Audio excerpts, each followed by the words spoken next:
Bonjour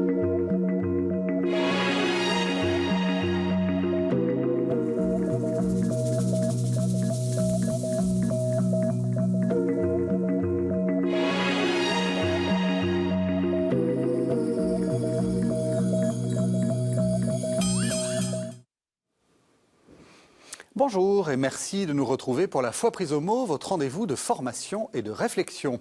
Cette semaine, nous poursuivons notre exploration du Credo en nous intéressant à la première partie des déclarations concernant la deuxième personne de la Trinité, le Fils. Le paragraphe est fort long, aussi je vous propose de le diviser en deux. Aujourd'hui, nous lirons la première partie qui concerne l'identité du Christ, en réservant l'émission de la semaine prochaine à ce qu'il a accompli. Car les premières phrases sont déjà très complexes. Pourquoi dire que Jésus est le seul Seigneur et répéter qu'il est lumière née de la lumière? Pourquoi proclamer qu'il est engendré et non créé? Qui comprend la distinction entre les deux verbes? Et surtout, comment comprendre cet adjectif qui a été changé dans la nouvelle traduction du Credo, consubstantiel au Père? Voilà des questions pour un spécialiste de l'histoire des dogmes, le Père Joseph Fameret. Bonjour. Bonjour. Vous êtes provincial des prêtres du Sacré-Cœur et vous êtes professeur émérite à l'Université catholique de Louvain. Et puis, on se retrouve une nouvelle fois, Père Arnaud Montou. Bonjour. Bonjour. Voilà, vous avez bien vécu la semaine dernière, ça va? Très bien. Alors on continue. Tout va bien. Jusqu'à la fin du carême. Vous êtes prêtre de Sens-Auxerre et vous enseignez à l'Institut catholique de Paris. Alors peut-être une première question, Père Fameret. Vous êtes provincial, donc vous êtes chef des prêtres du Sacré-Cœur. De quoi s'agit-il? C'est une congrégation qui a été fondée par le Père Léon Deon au XIXe siècle, en 1878, à Saint-Quentin, dans le nord de la France.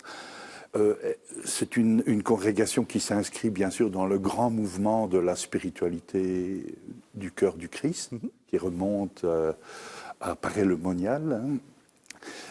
Alors, le fondateur, disons, a laissé une grande ouverture dans les apostolats possibles de notre congrégation.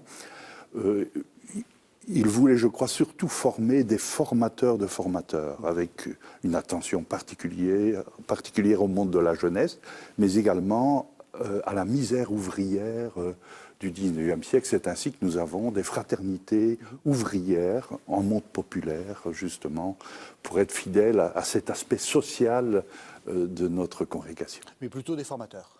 Plutôt des formateurs.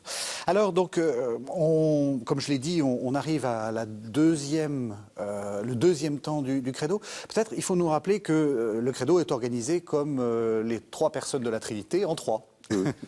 Et avant même de revenir sur la structure trinitaire du Credo, je poserai la question, pourquoi des credos, des symboles de foi, sont-ils apparus, justement? C'est au moment où, je dirais, ce qu'on appellera les premières hérésies apparaissent, c'est-à-dire des mouvements de pensée, des doctrines qui mettent en péril la totalité de la foi chrétienne. Haérésis, en grec, c'est une approche partiale du mystère de la foi. Et donc, des hérésies, dès le début du christianisme, des hérésies, des approches partiales du mystère de la foi sont apparues, et pour justement préserver la plénitude et la totalité, l'intégralité du mystère de la foi chrétienne, sont apparus les premiers symboles de foi. Le plus ancien que nous connaissions, c'est la lettre des Éthiopiens, qui remonte à la moitié du IIe siècle. Et donc, et alors vont suivre toute une série d'autres credos, et notamment le symbole des apôtres dans sa version première, la version romaine, au début du IIIe siècle. On la trouve dans la tradition apostolique d'Hippolyte de Rome.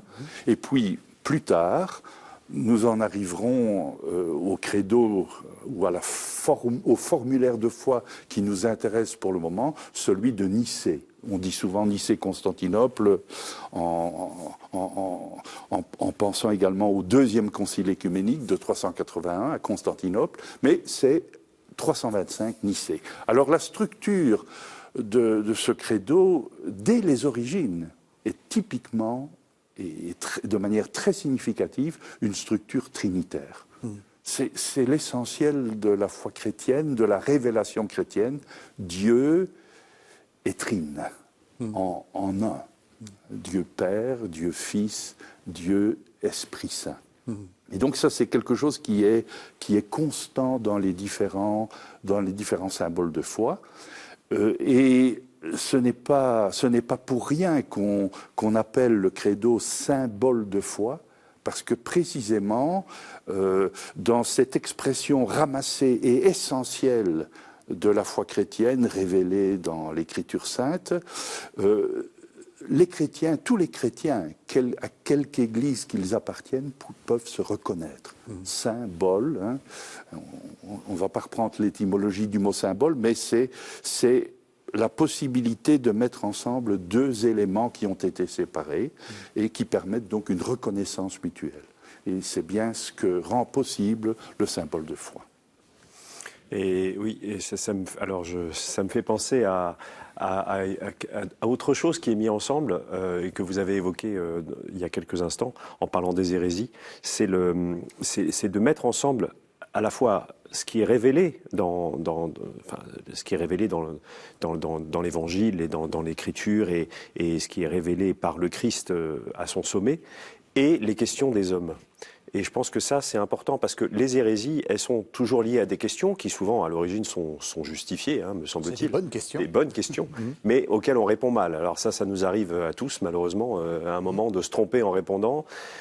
Le problème des hérésies, souvent, c'est que ceux qui vont les avoir élaborées à travers leur questionnement vont un peu s'enfermer dans leur mauvaise interprétation. Mais je pense que ce qui est important aussi de retenir, c'est effectivement le fait que le symbole de foi permet de garder ensemble les questions et qui apparaissent en fait à travers les formulations du credo, comme vous allez nous l'expliquer. Elles apparaissent évidemment derrière des affirmations, on voit apparaître des hérésies, donc on voit apparaître derrière des questions et la révélation en même temps. Je trouve que ça c'est très important parce que ça permet de comprendre que c'est pas quelque chose qui est tombé du ciel, mais que c'est né au point de rencontre entre des questionnements légitimes, même si on y a mal répondu à un moment, et puis une révélation qui vient de Dieu. Et je trouve que ça c'est aussi important. C'est intéressant ce que vous dites parce que ça permet aussi peut-être d'aider la lecture, par exemple, de la Bible. On se pose des questions. Bon, Jésus, est-ce qu'il est tout homme, enfin simplement homme, etc. Et on voit bien que c'est aussi pour répondre à ça que le credo. Enfin, je ne sais pas si vous êtes d'accord. Pour répondre à ça que le credo est là, c'est aussi parce que c'est des bonnes questions en fait. Ah oui, ce sont de très bonnes questions. Le problème des hérésies, c'est qu'elles ne retiennent qu'un aspect de la totalité de la foi chrétienne, l'aspect souvent le plus acceptable rationnellement. C'est ça. Et donc, voilà, c'est le problème, le rapport entre raison et mystère, mystère de la foi. Mais c'est bien ça, oui, oui. Et alors, ce qui est aussi assez frappant, c'est qu'on a l'impression qu'on a toujours privilégié, y compris dans le credo, la solution la plus compliquée. Oui, paradoxal. Oui, oui. La foi chrétienne est paradoxale. Homme, Jésus, homme, Dieu, c'est paradoxal, évidemment. Alors, on y va. Je crois en un seul Seigneur, Jésus-Christ. Pourquoi est-ce que c'est important de le dire après je crois en un seul Dieu? Enfin, qu'est-ce qu'on veut nous dire là? Mais je dirais d'abord que la situation de cet article de foi dans le credo est importante. C'est un article de foi, le deuxième, qui arrive vraiment au cœur du credo, au cœur de la structure trinitaire. Et effectivement, la foi chrétienne, c'est d'abord la foi, l'amour d'une personne. Le Christ, Jésus-Christ, avant d'être des doctrines, avant d'être des commandements moraux, la foi chrétienne, c'est quelqu'un, Jésus, le Christ.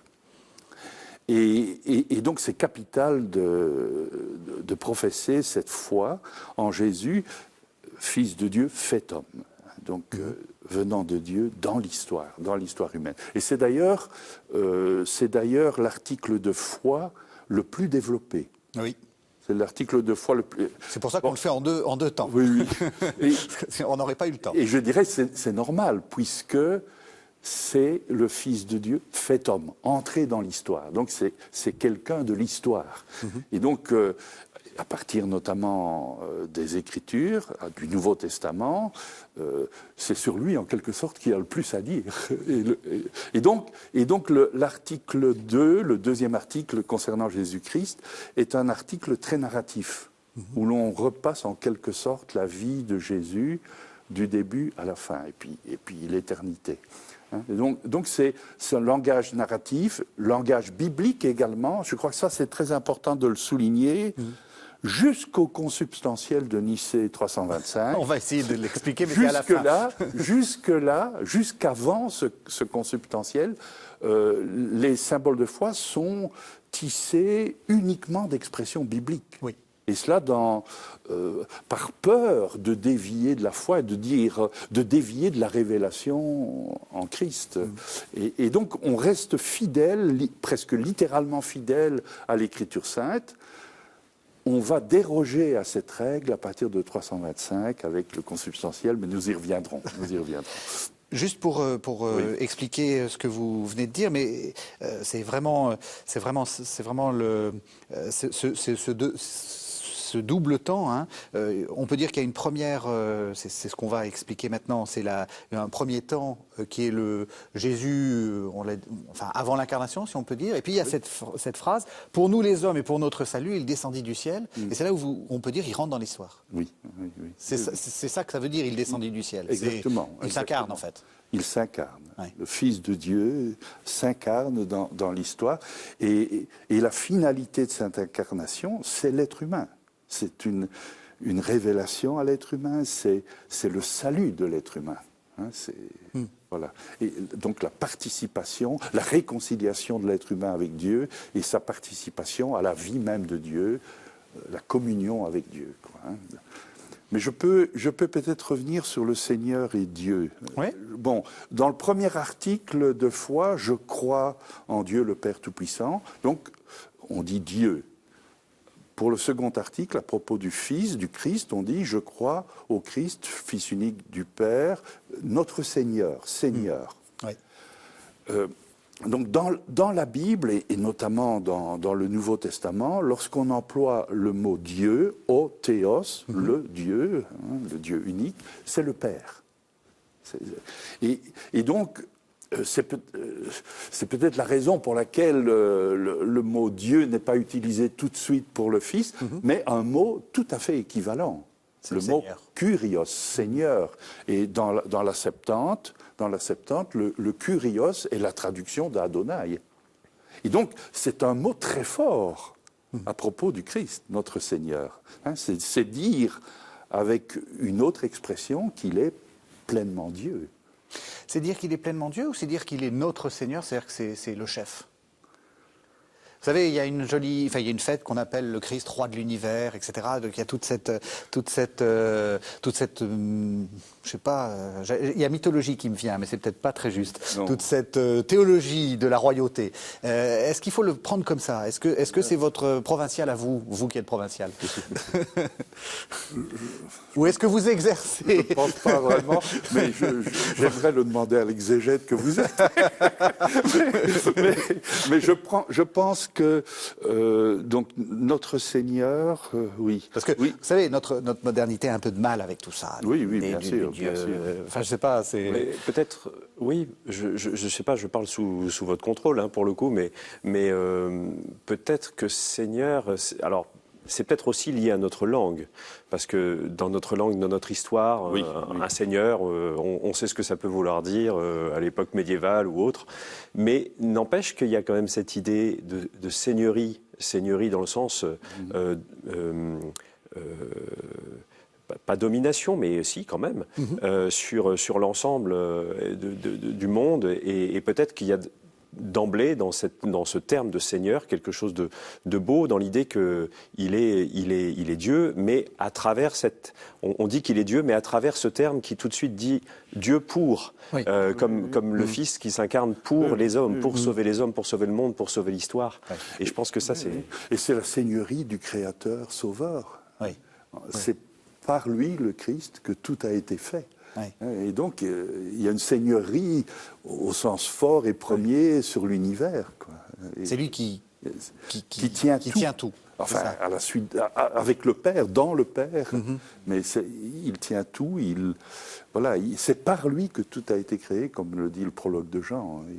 Et donc là, il y a une véritable seigneurie de création et aussi de salut. Il sera le premier-né de toute créature et premier-né d'entre les morts, le premier ressuscité. Donc là, vraiment, on est au cœur du sens, je crois, néo-testamentaire de la seigneurie. Oui. Restons dans le Nouveau Testament. Juste pour rappeler que Christ, c'est pas le nom de famille de Jésus, mais que ça veut dire qu'il est aussi le Messie attendu par Israël, en fait. C'est un titre qui est disponible dans la tradition biblique. Et donc, il est reconnu comme le Messie loin, O-I-N-T, loin de Dieu, l'élu, l'envoyé, le porte-parole au sens fort, mais tout de suite, ce titre de Christ va être renforcé par les autres affirmations de foi. Fils unique, notre Seigneur, voilà. Alors justement, on va, à moins que vous vouliez ajouter quelque chose, mais on va continuer par ce deuxième titre, et donc il est Messie, Christ, puis Fils unique de Dieu. Oui. Alors comment est-ce qu'on peut comprendre ça ? Surtout qu'on n'arrête pas de nous dire, mais vous êtes tous les enfants de Dieu, etc. Dieu a beaucoup d'enfants, mais un seul fils. Oui. Un seul fils par nature, vraiment, de toute éternité, le Fils éternel. Alors ici, il est peut-être bon de rappeler pour la suite également de cet article d'où vient cette affirmation. Pourquoi a-t-on voulu préciser les choses concernant l'origine du Christ, sa filiation unique de Dieu? Donc, vers 318 à Alexandrie, un prêtre, Arius, va lancer, je dirais, une doctrine qu'on appellera la doctrine arienne, bien sûr. Quel est le problème d'Arius ? Quel est le problème d'Arius et qui explique justement cette profession de foi de Nicée en 325 ? Quel est le problème d'Arius ? Arius veut à tout prix, et c'est légitime, sauvegarder l'unicité de Dieu. Et donc, c'est pas possible pour lui, c'est pas possible que le Fils unique de Dieu soit vraiment Dieu au même titre que le Père. Donc c'est pas possible. À la rigueur, on peut parler d'un deuxième Dieu, mais en tout cas d'un Dieu inférieur, qui n'est pas Dieu tout à fait comme le Père. Sinon, ça remettrait, selon lui, en question l'unicité de Dieu. Et tout part, en fait, on va essayer de ne pas entrer dans trop de détails, mais tout part d'une confusion linguistique, en quelque sorte. Donc, dans le Nouveau Testament, le Christ Jésus est présenté comme engendré du Père, comme engendré de Dieu, conçu de l'Esprit Saint, engendré de Dieu. Ça, c'est le prologue de Jean, vous avez raison, Voilà. Tout ça se trouve, les formules viennent directement de l'Évangile. Alors, en grec, engendré, c'est gennao, avec deux nus, deux N, gennao. Et il y a une certaine confusion chez Arius entre gennao, gennetos, engendré, et genetos, créé, avec un seul N, un seul N. Et c'est à partir de là qu'il en vient, pour sauver l'unicité même de Dieu, il en vient à penser que le Fils est créé. Non seulement engendré, mais créé. Pour lui, ça devient synonyme. il est créé par le Père. Il est donc une créature, certes la première créature par laquelle tout a été créé, mais une créature néanmoins. Et c'est contre cette position d'Arius que le symbole de Nicée va être rédigé, et notamment le fameux consubstantiel. Le fameux consubstantiel, c'est justement le mot consubstantiel qu'on a réintroduit dans la traduction française, la dernière traduction française de la liturgie. Le consubstantiel, c'est justement l'adjectif appliqué au Christ dont ne voulait pas Arius. Dont ne voulait pas Arius, parce que pour lui, c'est pas possible. Le Fils ne peut pas être de la même substance divine, consubstantielle, de la même substance divine que le Père. Et donc, c'est vraiment contre Arius que Ossius de Cordoue, qui était le conseiller de l'empereur Constantin qui avait réuni ce concile de Nicée en 325, justement pour lutter contre cette hérésie arienne qui se répandait comme une traînée de poudre et qui continuera dans la suite à se répandre, notamment chez les Goths, etc. Bon. Et donc c'est vraiment pour barrer le passage à cette hérésie arienne qu'on a affirmé dans le credo de Nicée ce consubstantiel. Le Fils est vraiment de même substance, de même nature, disait-on antérieurement, de même substance divine que le Père. Il est Dieu à égalité avec le Père. Mais ce consubstantiel introduit à Nicée en 325, justement pour barrer la route à l'hérésie arienne, ce consubstantiel n'est pas biblique, évidemment. Oui. Il vient de la culture grecque. Oui. Il vient de la réflexion théologique. Voilà. Et donc, le fait qu'il ne soit pas biblique va soulever, évidemment, des contestations considérable jusqu'en 381, le deuxième concile écuménique qui arrive à un compromis, à un apaisement sur la question, à une clarification du sens du mot, parce que non seulement il n'est pas biblique, mais en plus le consubstantiel avait déjà été utilisé dans le passé par un hérétique, Paul de Samosate. En même temps, en grec, consubstantiel, ça veut dire un peu de même métal, donc c'est très matériel comme expression. Donc le consubstantiel avait contre lui toute une série d'objections, alors qui ont été clarifiées jusqu'au concile de 381 de Constantinople. Mais donc, il n'est pas biblique, et donc c'est un risque que prend l'Église d'exprimer la foi avec un terme hétérogène, en quelque sorte, à la révélation. Et donc, c'est un risque, et en même temps, c'est un risque que l'Église ne peut pas ne pas prendre à un moment donné. On ne peut pas se contenter de faire de la répétition biblique, du psittacisme, simplement, ou du littéralisme biblique. Il faut expliquer.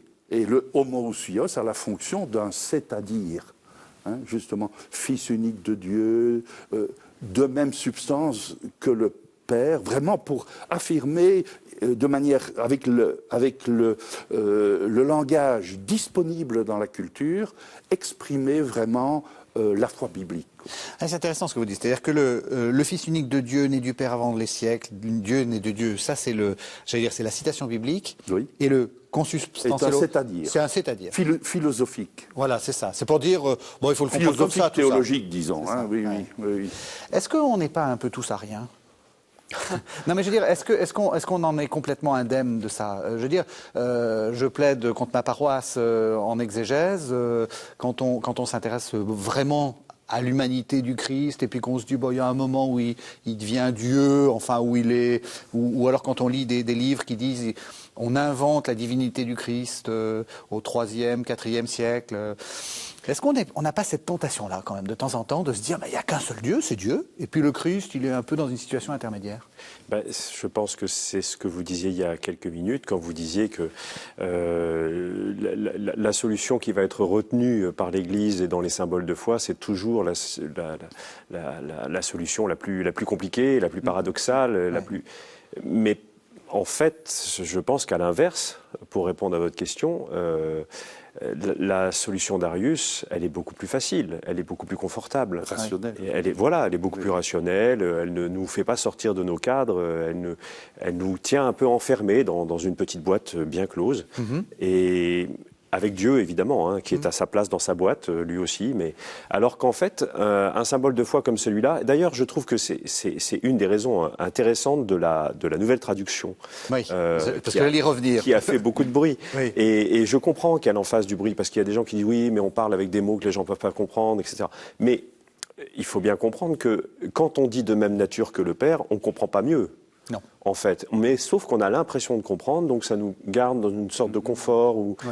Alors que quand on entend un mot comme consubstantiel ou qu'on le dit, de fait, on ne le comprend pas. Donc ça oblige à dire, mais qu'est-ce que ça veut dire?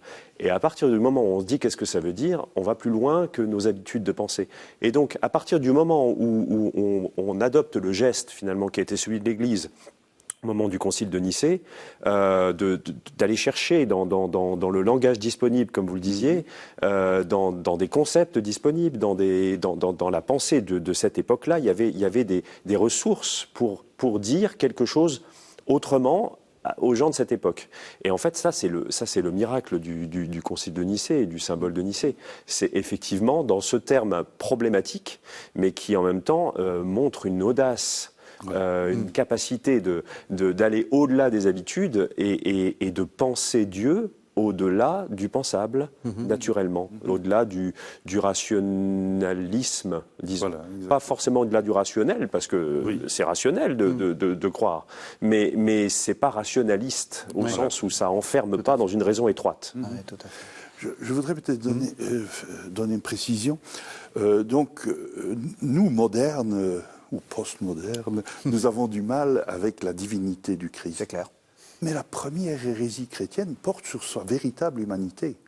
C'est ça qui est étonnant. Hein.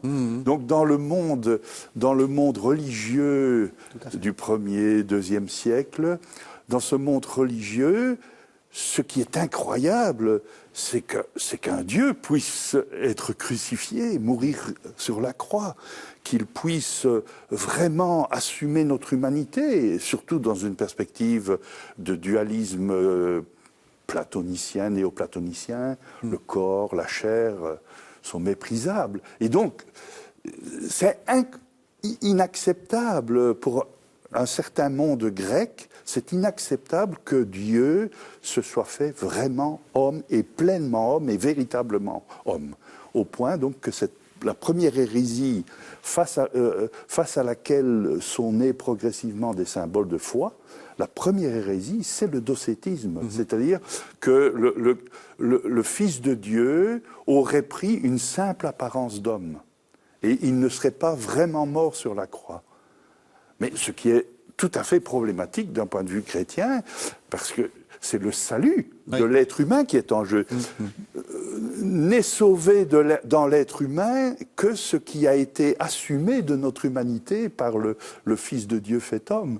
Et donc, s'il n'a pas assumé l'intégralité de notre humanité, l'intégralité de notre humanité n'est pas sauvée.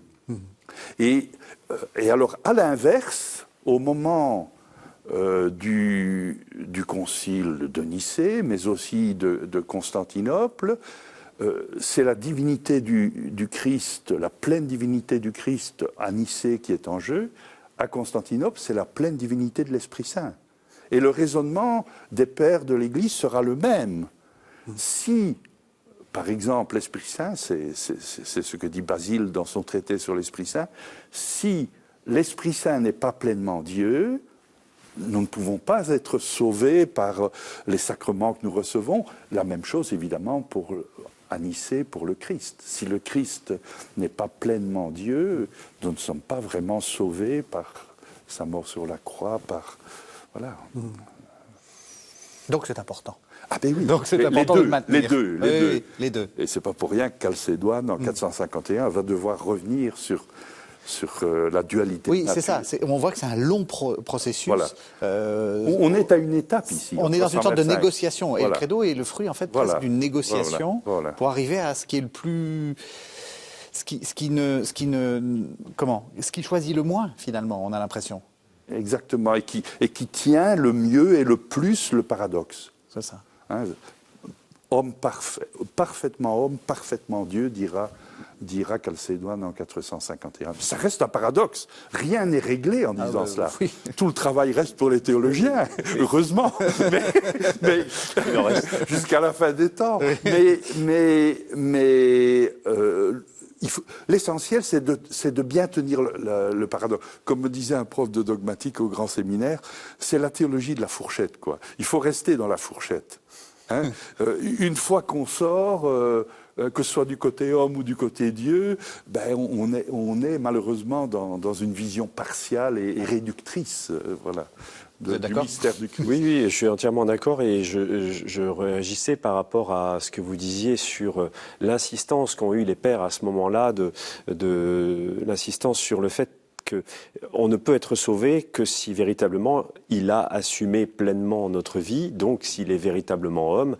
Et s'il n'est pas véritablement Dieu, celui qui est venu vers nous, finalement, il n'y a rien d'assumé non plus. Voilà. Et donc, en fait, ça, c'est très important parce que ça nous ramène au fait que on n'est pas sauvé par une espèce d'action magique, quelle qu'elle soit, ou une espèce de décret divin qui viendrait d'on ne sait où, mais on est sauvé par la relation, en fait, par une véritable relation. Si Dieu véritablement s'est fait homme, et si c'est vraiment Dieu qui s'est fait vraiment homme, alors là, dans cette relation-là, il se passe quelque chose qui nous sauve tous.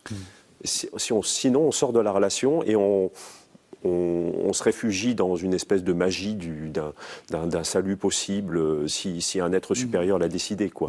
Alors, on est en dehors de ça, finalement. C'est l'admirable échange, un autre nom du salut. Hein, Dieu, c'est le refrain des pères grecs notamment, Dieu s'est fait humain ou homme pour que l'humain deviennent Dieu, par adoption bien sûr, hein. Mais c'est ça l'admirable échange, et qui est évidemment vécu en premier lieu et de manière tout à fait singulière par le Christ, à la fois homme et Dieu.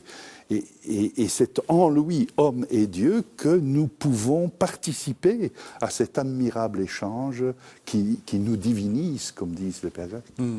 Nous pouvons devenir, lui qui est le Fils unique par nature, si je puis dire, par son être, ontologiquement, lui qui est le Fils unique, ontologiquement, par propter salutem nostram, par son incarnation et sa mort-résurrection, nous fait participer à sa filiation divine. Nous devenons des enfants de Dieu par adoption, alors que lui est le Fils unique par nature, ontologiquement, quoi. Pourquoi être? Justement, est-ce que, enfin, on comprend mieux ce que vous dites de consubstantiel comme une sorte de c'est-à-dire, parce que effectivement, quand on commence à dire le Fils unique de Dieu, le Fils est moins grand que le Père. Enfin, c'était des expressions. Un bon arrière.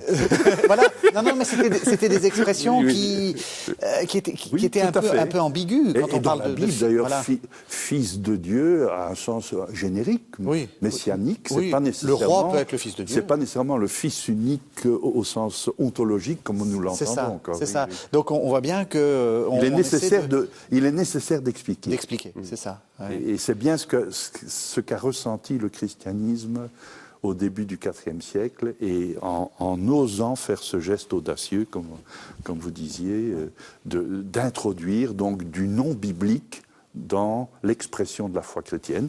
C'est en quelque sorte la naissance de la théologie, quoi. Ouais, si c'est ça.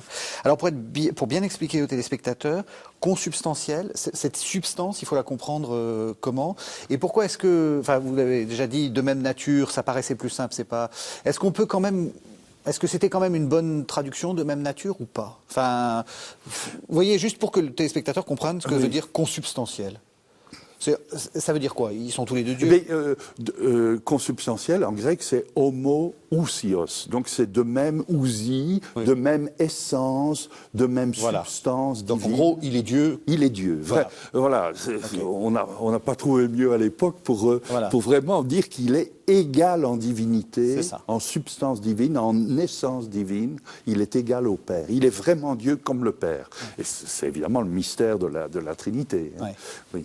C'est ça. Et notre difficulté, c'est qu'on a des termes qui sont en fait des métaphores, parce que on parle de nature, on parle de substance, on parle de, comme vous dites, de trucs qui en fait habituellement désignent les métaux, désignent Mais je crois que c'est quand même une bonne chose d'être revenu au consubstantiel. Vous aussi, vous êtes parce que de même nature, c'est un peu faible et ambigu, parce que nature, physis, c'est le langage de Chalcédoine à propos donc de la personne du Christ en lui-même, de nature divine et de nature humaine.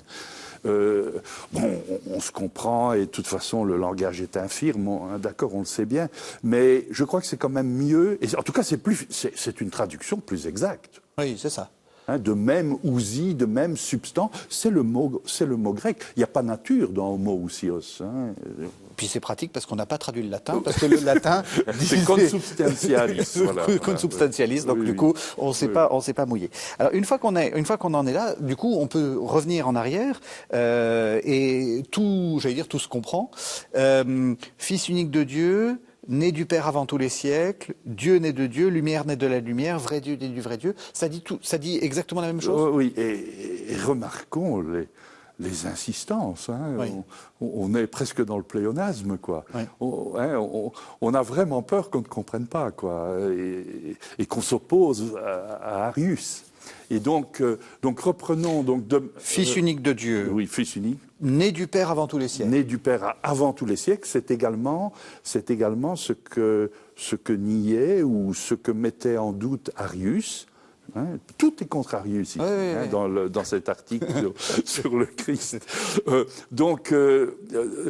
Arius disait, voilà, le Christ est un second Dieu, mais il a été créé, donc il n'existe pas de toute éternité avec le Père. Oui, il fallait qu'à un moment... C'est bien cela qu'on pointe ici. Non, Arius, il est né de toute éternité, il est engendré de toute éternité du Père. C'est ça. Alors, donc ça vient aussi de l'évangile de Jean, voilà, toujours le prologue. Également. Dieu né de Dieu, lumière né de la lumière. Voilà, de nouveau, on a vraiment peur qu'on ne comprenne pas. Dieu, il est vraiment Dieu, né de Dieu, et la lumière, c'est l'attribut divin, un attribut divin par excellence. Lumière née de la lumière. Donc, c'est toujours redire en d'autres termes, avec d'autres expressions, l'égale divinité entre le Père et le Fils. Vrai Dieu né du vrai Dieu. Ça, si on n'a pas encore compris à ce moment-là. C'est là où on voit le théologien qui parle de pléonasme. Le poète parlerait de...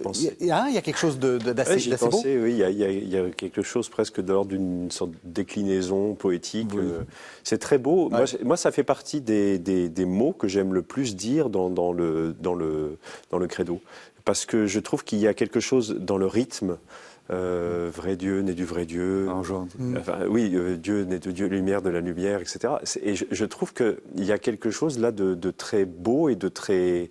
qu'on peut habiter, peut-être pas seulement justement avec une intelligence conceptuelle, mais qu'on peut habiter, on y descend dans ces mots en fait.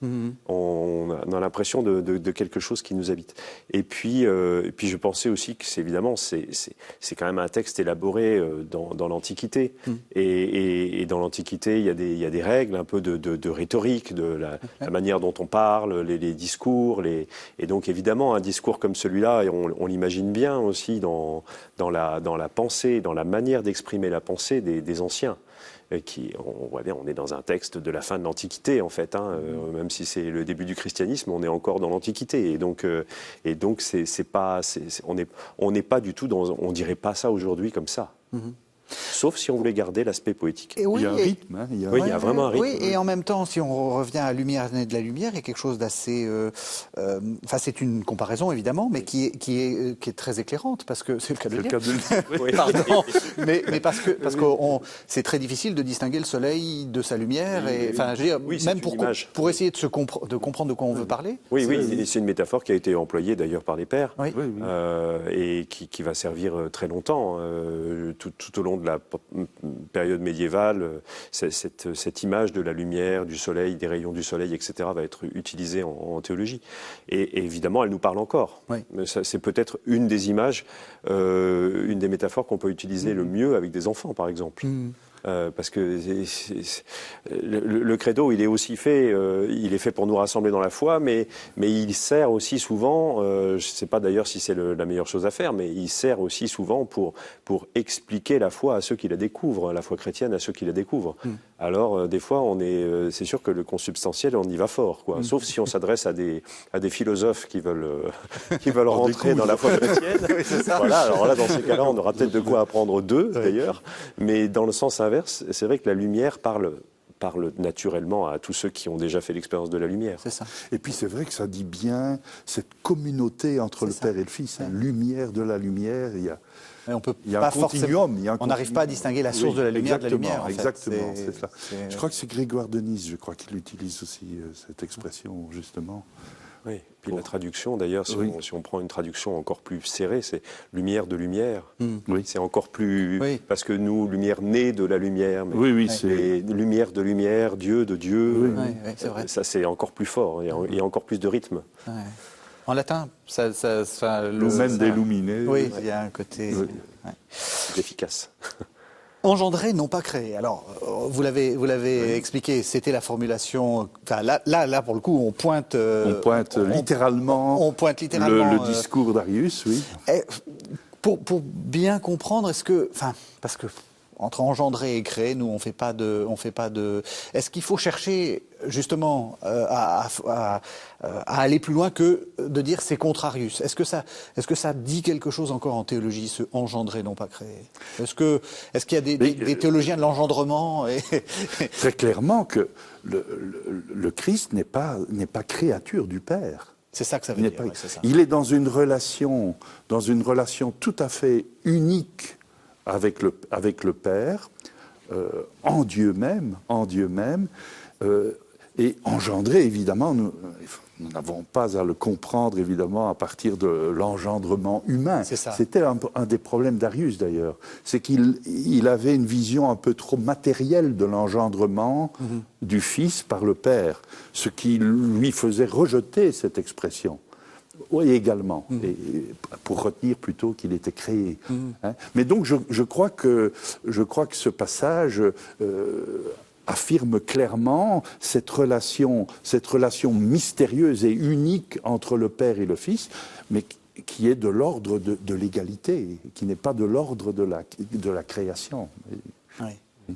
Je reviens là-dessus, je vais encore jouer à l'arien, mais tout vient de cette idée de fils unique, c'est ça qui est compliqué, parce que quand même, quand on pense à un fils, on pense à l'idée que le fils, il vient après le père, enfin normalement, c'est comme ça dans les relations humaines.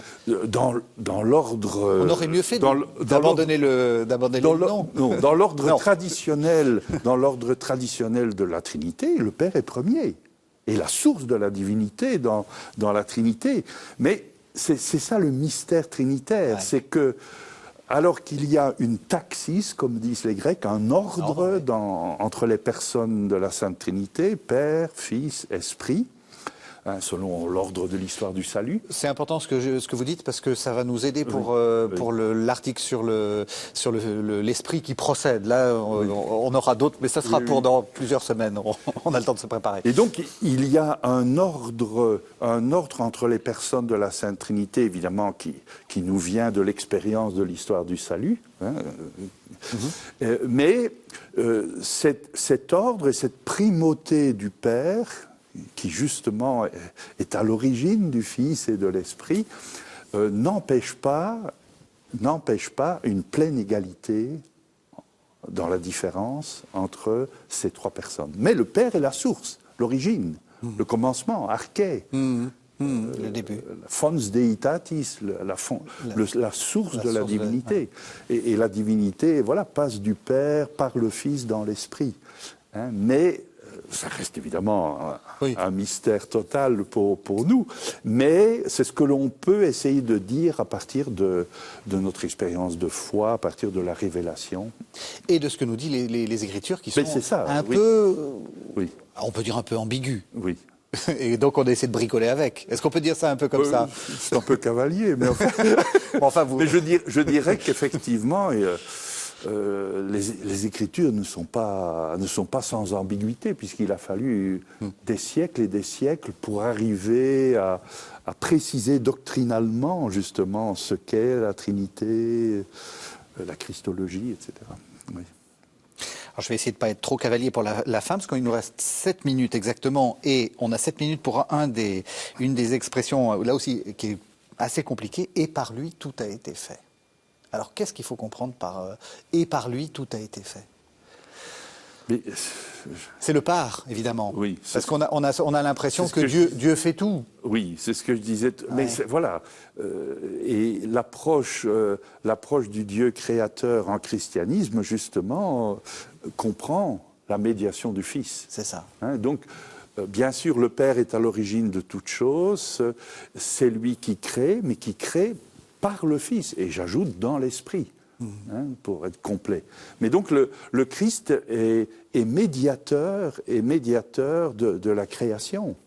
Hein, cela fait partie de la communion intime entre Père, Fils et Esprit, hein, que tous les trois soient impliqués, engagés dans l'acte de création, dans l'acte de création, comme d'ailleurs dans le salut.